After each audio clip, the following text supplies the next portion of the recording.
What is up, guys? Welcome back to another video. And as you can see today, which was very unexpected, is the release of version 1.3 of F1 2024. As we all know, the game launched in a very bad state. The handling was not liked by anybody, whether you were getting used to it or not. The handling was just not up to par. It was not what we expected, and it was a huge step down from F1 23.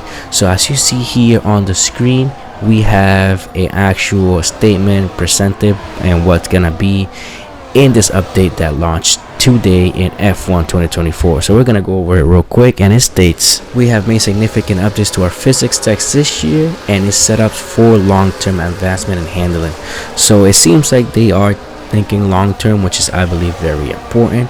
And it says, as with new system, we will continue to refine it by listening to our community, which hopefully they do, and they actually take into account what the very experienced players, especially the esports drivers, have to say, and some of the bigger creators as well are saying in the handling. The changes set out to calm down the front end. As we know, the front end had an extreme level of grip in the vehicle that was very unrealistic, and they say given a more realistic level of grip and turning capabilities. We've also made adjustments. We've made adjustments that will aid in the controllability of the car on throttle, making it basically more stable in accelerations and through slow speed corners. And these changes will be more prevalent for players using wheel and without assist. Obviously, that's some of the community in F1, so that's a very important note. If you're on wheel like myself and no assist like myself as well, you're gonna notice it the most. And the next point we're gonna be talking about is the handling advancement here. So we got fixed tire model response to rapidly changing slip angle, adjusted slip curves for post-peak fall off, low sensitivity and camber effects to work with the slip response fix, tire thermal model adjustments, ABS traction control and gamepad controls tuned to suit the new tire model, which is good that they haven't forgotten about controller players. Improved power unit balance, 7th and 8th gear ratios matched to 2024 race data, revised suspension kinematics to reflect 24 car designs, performance of several teams adjusted to fit results and changes seen in the 2024 season, up to including the Monaco GP ERS bugs fixed for MG UK, torque, new hot lap energy and use calibration. I think this is some very good improvements. We know obviously the teams were not updated correctly. The balance was completely off for realistic, and also with the 7th and 8th gear, I also felt that the car was extremely slow. I was usually topping out at 190. For some reason at 8th gear I feel like there was no power. I'm not sure if that's related to this, but it's kind of good that they are addressing some of these issues, and they're actually updating all these things. But hopefully when we get to play it today, we actually see these improvements, and they're actually significant, and it moves the game forward, and it brings the community back, and people actually start playing it. Because what we want at the end of the day is for this to continue to grow, get better, and keep getting support long term, because this is what we like to do, this is what we enjoy, this is our hobby. So yeah, that's what we expect.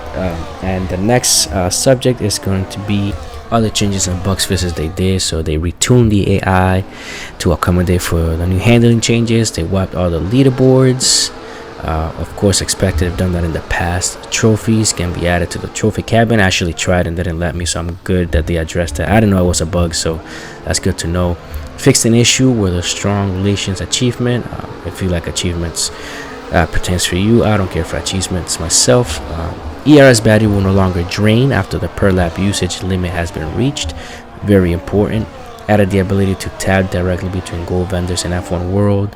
Refined the F1 World upgrade car mods and goals. AI and career modes are now more likely to have component fault and failures during a race. That's actually just very realistic, and except just you breaking down all the time, AI is gonna break down too, which is very good and welcome change, at least in my perspective.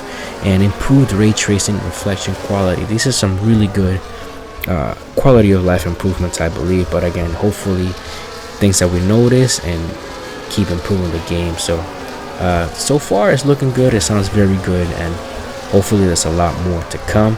And moving to the next subject is going to be some of the bug fixes that they also did, and these pertain to two-player career, which I haven't done, so I didn't know about them. So fix two-player career from sometimes skipping or getting stuck during contract negotiations. Fix an instance in two-player career where both players restarting their game could cause a desync. Fix a rare instance in two-player career which could result in the wrong driver name being added. After retiring from a race on the first lap, the player's pace statistic will no longer increase. Fix a race issue where specialists could incorrectly become unavailable in driver career. Made a number of changes and fixes across the game to graphics, audio, multiplayer, and more. Some really good stuff. Very positive, I believe. Let me know down in the comments what you think about this stuff. I think it's positive. It's going in the right direction, and hopefully it continues to do that. So this is race weekend. I'll be posting another video tomorrow. Thank you so much for watching. If you hit the subscribe button, I would really appreciate it. It helps my channel a lot. Hit the like button as well. Thank you so much for watching. Stay tuned for my hot lap. Stay tuned for ultra realistic race I will be doing as well in Canada, 3 laps. So thank you so much for watching, and I'll see you guys on the next video.